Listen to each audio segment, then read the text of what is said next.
Hi, I'm Melinda from Hope When There Was None. Probably the most popular, if you want to call it that, popular question or frequent question that I hear is why does she stay or why does he stay in an abusive relationship? Abuse is not prejudice. It covers this entire world. It blankets this entire world. Every culture, every age bracket you can think of, there is abuse. And I'll dive into that, and maybe tomorrow I'll start coming on for the next few days to share what abuse is, what it looks like. So the number one, of course, well, you know what? Let's start from the bottom. The bottom is lack of faith. And this could be lack of faith, not a religious thing, but lack of faith in the just a system and the police, law enforcement. They may have been brought up in an area or have seen so much news where there is injustices to the LGBTQ community. There is injustice to the racial community that's different and diverse. There could be situations where they've seen or witnessed family members go through the justice system and law enforcement and they didn't see any help, and maybe the police just blew off the abuse. So they're coming from that, seeing that, witnessing that, so not having that faith in the system that it'll work, it might work, or even protective orders. Maybe they've seen other people that have had protective orders and they were killed or murdered, or that abuser just totally walked all over it and kept violating it one after another. So they decide to just stay quiet or just stay in that abusive relationship. Now, there's also cultural beliefs. There are beliefs that they have to stay in because this is just what this is what it's done. This is what's always been. Support, maybe no support, I should say. There's lack of support. They don't have a support system outside.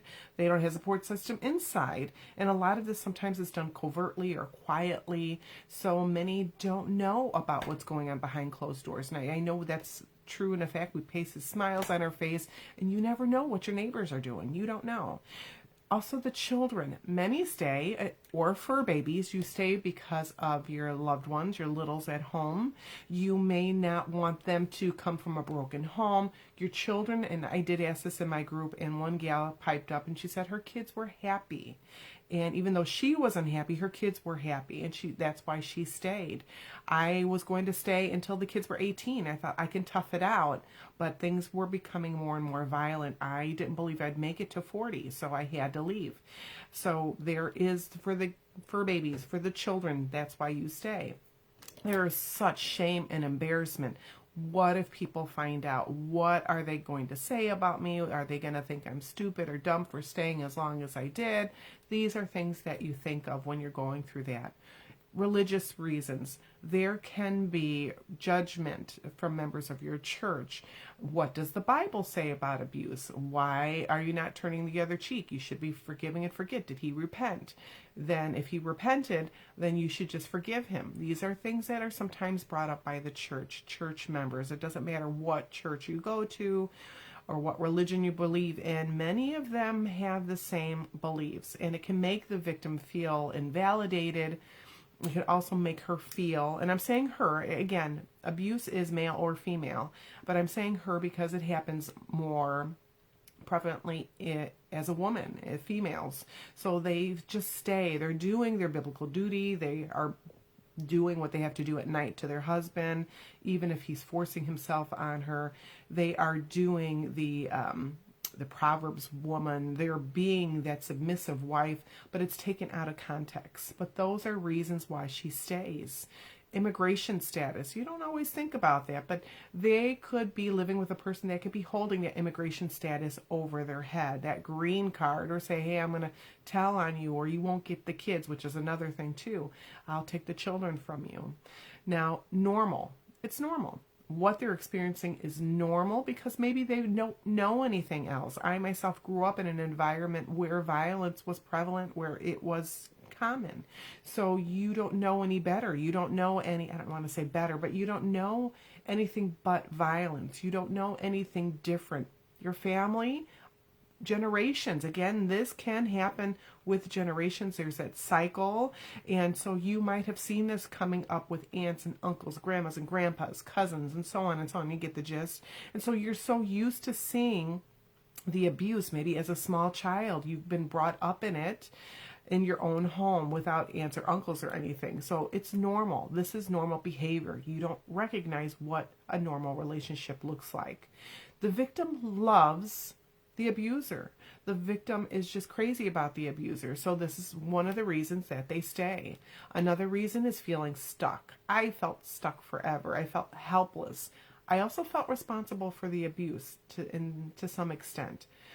And there's a reason for that, but I'll dive into that in a second. Lack of resources. Many stay, again, they're feeling stuck because they don't have maybe a car. Perhaps their abuser is the sole responsible person in the home for having a job, having that person with a vehicle, health insurance, car insurance, keeping a roof over their head. Maybe this victim does not have a credit card, a home in her name, anything in her name. She might not have that credit established at all. Or perhaps there was some bankruptcies there, so the credit there, that abuser might have really trashed their credit score, so she doesn't have any established credit, or it's just a train wreck.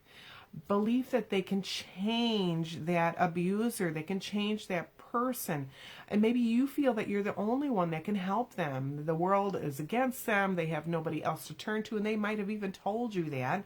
So this is a reason why they stay. They believe that they can, maybe this person's a fixer.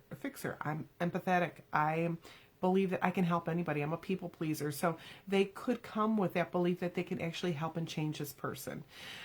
Guilt. Guilt's a big one. Now this abuser might be putting the guilt on you because maybe you didn't try hard enough. You might even feel that way. I didn't try hard enough. I didn't pray hard enough. I didn't believe enough. I didn't do this enough. I didn't do that enough. Maybe if I change my appearance, maybe if I get a second job, maybe if I do this, that, and the other, and you bargain too, you might feel that this will be a relationship failure. My family's had separations or divorces, so if I do this, I'm just going to end up in that cycle and I'm just going to be a failure. Or mom and dad had a relationship that lasted 40, 50 years, and look at mine, it's over in 6 months or a year or whatever that is for you. So you might have that guilt. You might have that guilt that you made this person mad. So these are things, if you had done this person wouldn't be hurting you, wouldn't be emotionally abusing you, physically abusing you, verbally abusing you. And you might also feel, well, why do I want to leave? You might feel guilty in leaving. It's just that, I don't have anything to myself. I don't have that money to myself. I don't have the finances, or I don't have, he's just verbally abusing me or playing these mental games. I can handle it. After time, these things really weigh heavily on you, and you might see some health difficulties come from that. This is buildup. It's a buildup in your body, and it might be a slow progression. And that's another thing. If somebody's watching this, why does she stay? Why does he stay? This doesn't happen overnight. Much of the abuse happens very slowly. It's something that creeps in with a word. Maybe they are at the victim's work and they see the victim talking with a customer, and that person automatically, well, they're cheating on me. It's just something that happens very slowly. And of course, the number one reason is fear. Fear of losing your children, fear of losing your stuff, maybe your home. Maybe this is a childhood home. Perhaps someone gifted you this home. You might lose that as well. You have that fear of major change. Yeah, that's a big one. What's going to happen? Sometimes the abuse is so normalized that going out into the world is super scary. So the victim stays. Also, that abuser might have threatened or has said that they're going to kill them, their children, kill family members, kill the victim. They're being maybe stalked. Maybe they've left in the past and things just got heated and they decided, I'm just going to go back. I'm going to stay. Now, a victim does try to leave at least up to 7 times or more. So these are reasons why a victim stays. And if you haven't been in an abusive relationship and you don't understand any of what I said, well, God bless you. And I don't mean that in a snarky way. I'm glad you never have. But I bet you might know somebody that fits the bill now that I'm talking talking about these things, maybe you can understand a little bit more. But I do encourage you, if you are on the outside looking into a person that has not left her abuser yet, it's frustrating. You might be, oh my gosh, girl, just leave already. Please just be patient. It might take a while. There are women that I coach and talk to where it's been several years and then they finally made that jump. Okay, now especially when we're older. I was almost 40 when I left. I do talk to women that are in their 60s and 70s, and they've been in that relationship since they're 18, since they were 20, and it's very scary to make a major change like that, leaving an abuser. So I hope this gives you a little more understanding and a little bit more thought to why a person stays. So this is Melinda from Hope When There Was None. If you have any questions or anything you want to add, please do so at the bottom right there in the comment section. And if you found any value in this, please do me a favor also to spread awareness, especially as we're ending the month of October, and share this video. Thank you so very much for tuning in. I hope you have a great rest of your day. Mwah. Stay safe. Bye.